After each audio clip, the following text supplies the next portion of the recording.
She doesn't push, she pulls. How manipulation begins quietly. You don't always see it at first. She's kind. Soft-spoken. Maybe even playful. She doesn't raise her voice. She doesn't make direct demands. She doesn't threaten. But little by little you start moving. Away from your instincts. Away from your priorities. Away from your peace. You don't know why. You just know things feel off. Like you're adjusting yourself to avoid friction that shouldn't exist. This is the beginning of emotional manipulation. And Schopenhauer would tell you this is not love. This is power. He saw human relationships not through fantasy, but through the will to influence, the need to dominate without appearing to dominate. And that is exactly how manipulative women work. Not all control is loud. We often think manipulation looks like drama. Yelling, ultimatums, obvious games, but the most dangerous kind. It's quiet. Subtle. Wrapped in affection. Disguised as care, she says. Do what you want, but her eyes go cold when you actually do. I'm just being honest, but it's always at your expense. I support you, but her support disappears the moment your strength doesn't benefit her. She doesn't force your hand. She makes you feel like moving it was your idea. That's real manipulation. Not control through conflict, control through emotional suggestion. Schopenhauer warned about this. He saw that many people, especially in love, don't seek connection. They seek advantage. They want influence. They want reassurance. They want emotional territory that feels safe to them, even if it costs you your sanity. And the manipulative woman, she's learned that indirect power is the safest kind. How the trap works. It usually starts in 4 steps. She studies your empathy. She learns what makes you kind. What makes you soften. What makes you overthink. She knows that if she plays hurt, you'll stop everything to fix it. She attaches her emotions to your actions. If she's upset, it's your fault. If she's insecure, it's because you didn't say the right thing. You stop living your life, you start managing hers. She rewards compliance, punishes resistance. When you agree, she's warm, loving. When you disagree, silence, withdrawal, coldness. Now you're adjusting to avoid emotional punishment. You start thinking more about her peace than your own. This is when you're caught. You begin abandoning small parts of yourself, your time, your truth, your fire, just to keep things good. And she doesn't even have to ask. It doesn't mean she's evil. Here's the hard truth.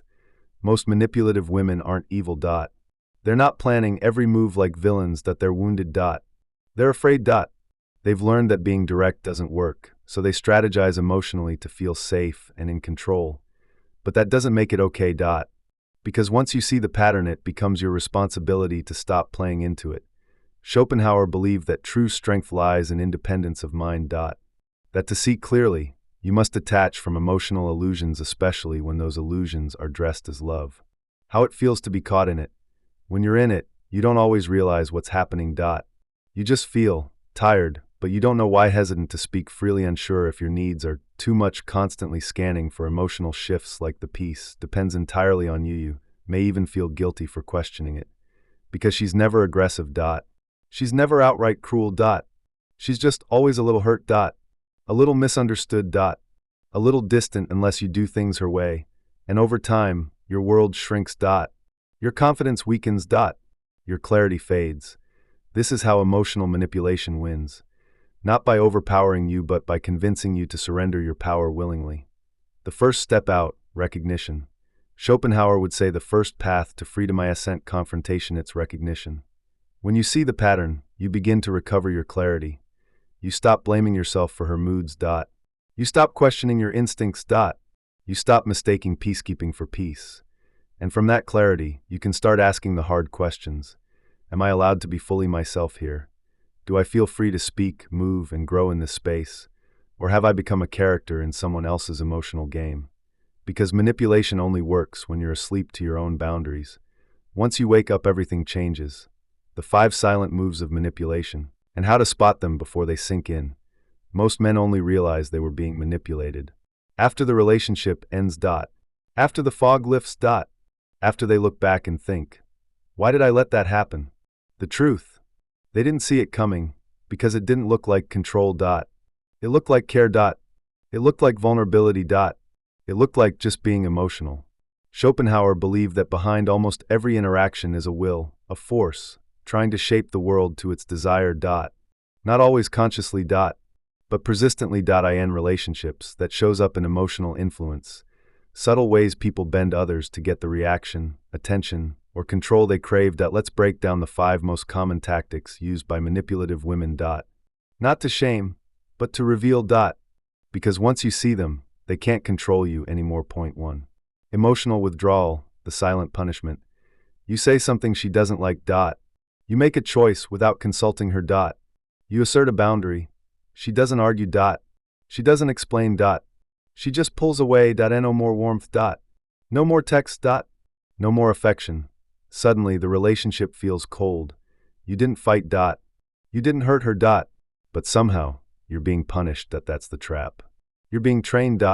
Your nervous system starts linking disagreement with emotional distance. So next time, you avoid the conflict. You adjust your choices. You shrink just to keep the warmth. And now, she's not guiding the relationship through conversation. She's guiding it through absence. Point 2. Guilt framing. You're the problem for having needs. This one is subtle. You express a boundary. You say you need space. You bring up something that bothered you. She doesn't respond with honesty. She responds with guilt. I just feel like I'm never enough for you. I guess everything's always my fault, huh? You don't love me the way I need to be loved. Now, instead of solving the issue, you restuck comforting her. You're the one who was hurt, but you end up apologizing.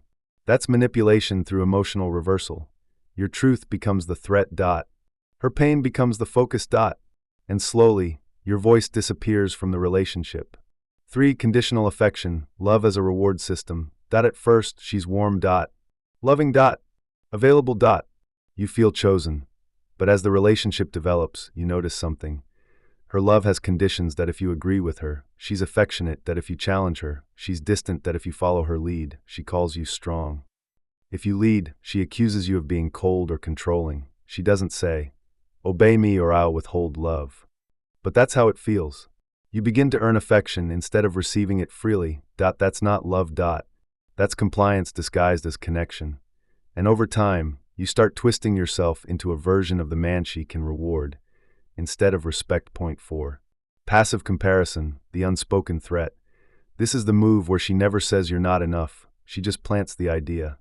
My ex used to do that for me. It's funny how other guys know how to express their feelings. My friend's boyfriend just surprised her with a weekend trip. These comments aren't direct. They're passive leverage that she's not asking you for more.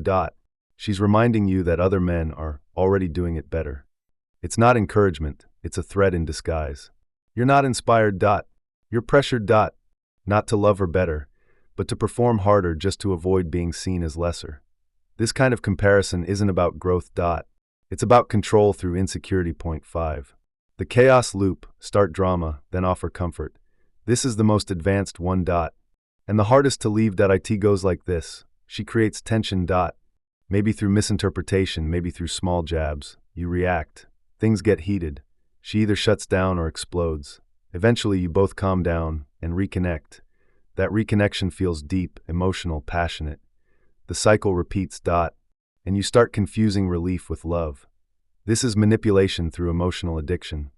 She controls your heart by creating chaos, then offering connection afterward. It bonds you to her emotionally, even though your peace keeps getting destroyed.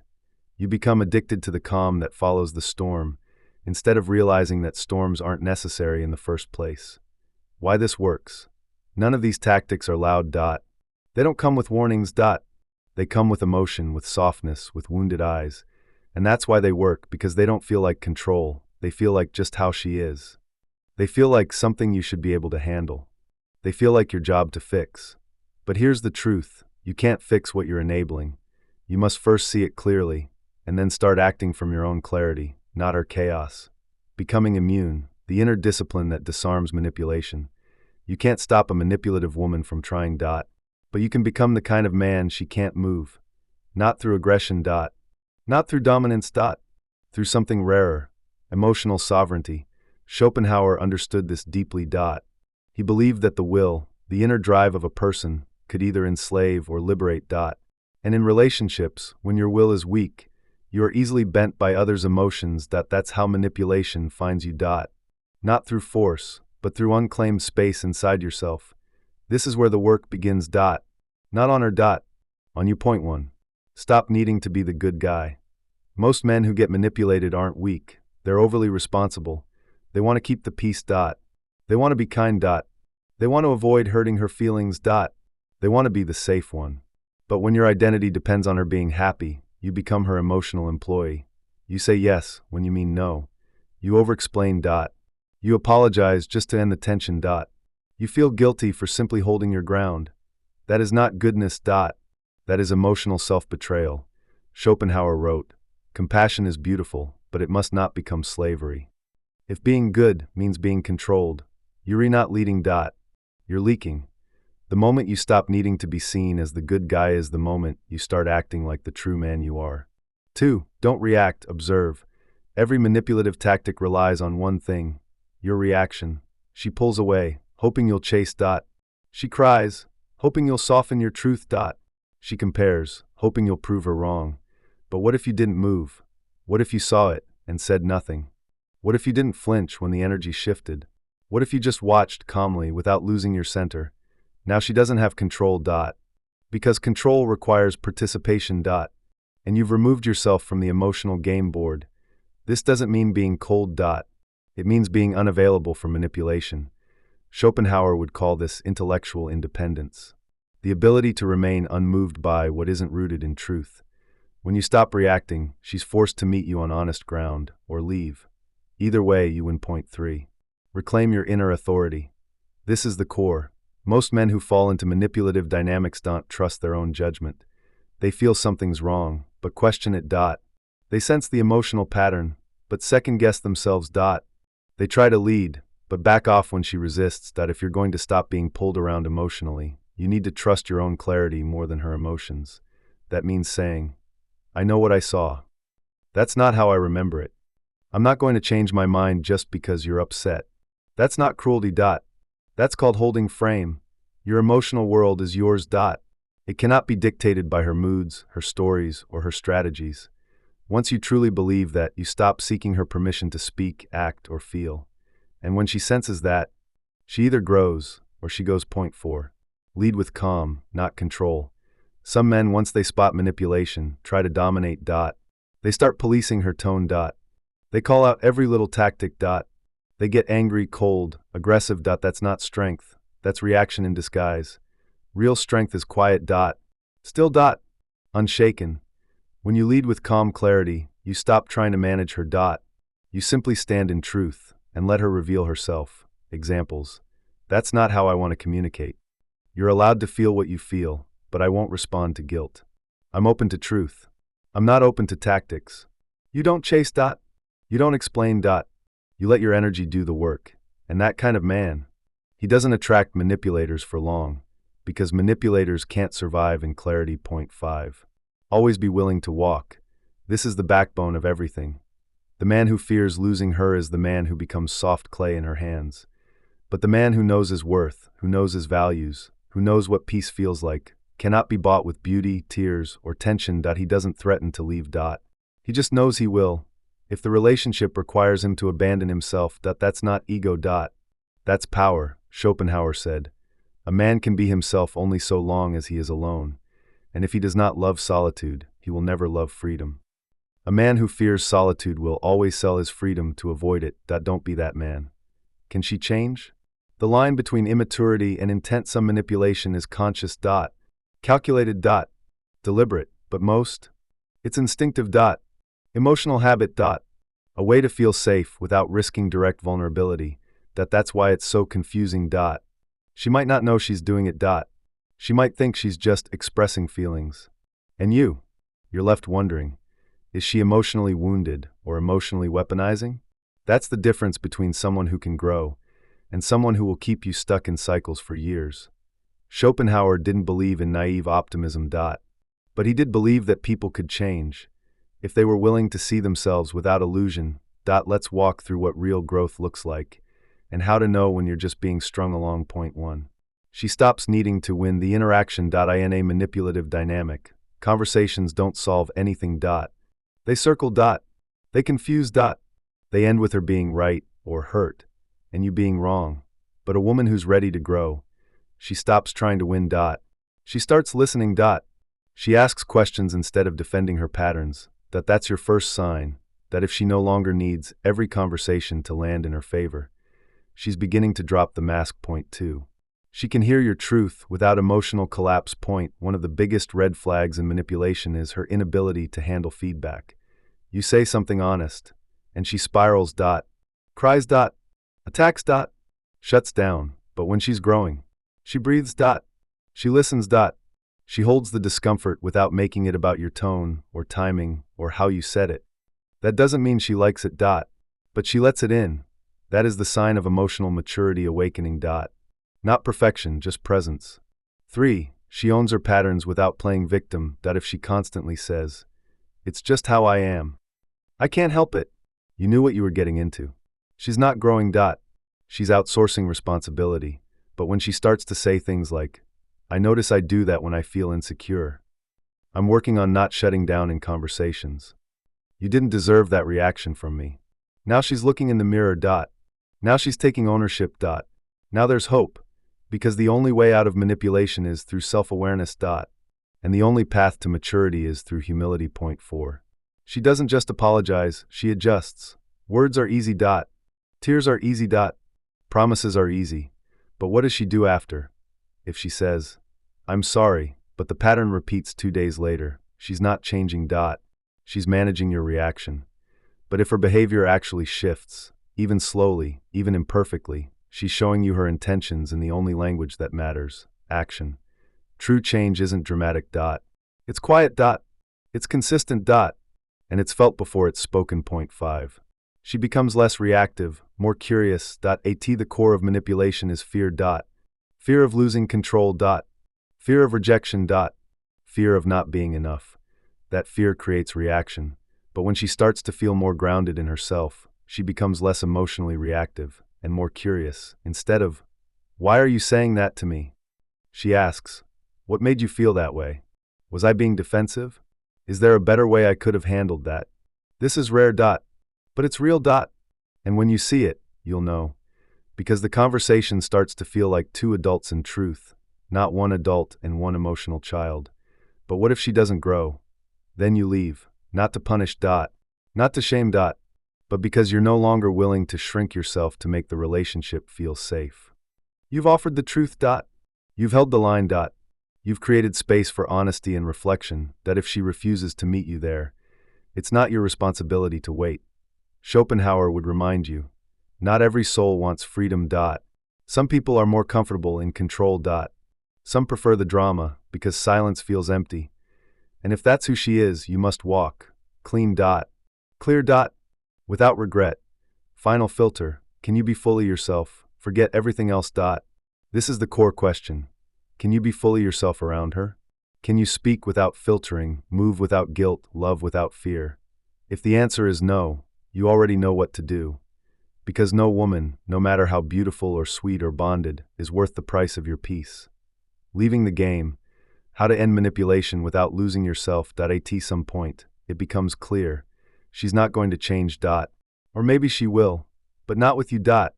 And not while you're still standing there trying to prove your worth. Truth: that you've tried everything. You've spoken with patience. You've held the line. You've owned your part. But the cycles continue. The tension stays. And deep down, you know, if I don't leave, I'll lose myself. This is the quiet breaking point. The moment that doesn't come with fireworks, just clarity. And when that moment comes, you don't run. You rise. Let go without drama. You don't need to prove anything. You don't need to yell. You don't need to list every way she failed. The power move is silence. Clean exit. Simple truth. Say what needs to be said, once. Then go. This dynamic doesn't serve either of us anymore. I need peace more than I need potential. I'm stepping away, with respect, but for good. And then don't explain. Don't argue. Don't re-enter the storm because it's familiar. Schopenhauer believed that the soul finds peace only when it breaks free from false desire. This relationship was a false desire. And now, you're free. Don't let the experience harden you. Here's the risk after walking away. You become closed. Guarded. Distrustful. You say, "I'll never let that happen again." And you build a wall so high that no one, not even the good ones, can reach you. Don't let that happen. You don't need to become cold to be clear. You don't need to become detached to be free. You don't need to fear love. You just need to honor your boundaries. The manipulation was real. But so was your heart. Don't punish the part of you that tried. That love. That stayed hopeful. Let that part heal, not disappear. Learn the lessons, but don't wear the armor. Every manipulative relationship teaches you something. How to spot the signs early, how to trust your instincts, how to speak truth, even when it shakes the room, how to walk. Not out of anger, but out of alignment. Take the lesson. Leave the armor. Because the right woman won't need you to protect yourself from her. She'll meet your truth with her own. She'll bring peace, not confusion. And you won't have to shrink to keep her close. Create a relationship where manipulation can't breathe. This is the final level. Now that you've walked through the fire, you're ready for something else. A relationship built on clarity over comfort, accountability over blame, calm over chaos, respect over reaction. You get there by leading with truth from day one. By making your peace more sacred than her approval. By being honest, even if it costs you short-term affection. By choosing connection, not compliance. And by walking away at the first sign that your emotional space is being invaded by confusion, guilt, or silence. Manipulation dies in clean air. Keep yours clean. Final reflection. You were never hers to control. You came into this world free. You were born with a soul meant to move with clarity, strength, stillness. When a woman tries to control that, to shape it through moods, games, or guilt, she's not loving you. She's managing you. And no man was made to be managed. Schopenhauer didn't write about love with sentiment. He wrote with realism. He knew that freedom is more sacred than romance. Choose it. Even when it hurts. Even when you still care. Even when your heart says stay. Because real love doesn't cost your peace. And the woman who's meant for you will never need to take your power to feel her own. What to watch next? If this spoke to something deep in you, you're not alone. And you're just getting started. In the next video, we'll explore the woman you want versus the woman you need. Arthur Schopenhauer on false desire. Because sometimes, what attracts you is the very thing that distracts you from your purpose. Until then, stand firm, speak clean, and never confuse chaos for passion. You're built for truth, brother. And the more of it you walk in, the more of it you'll attract.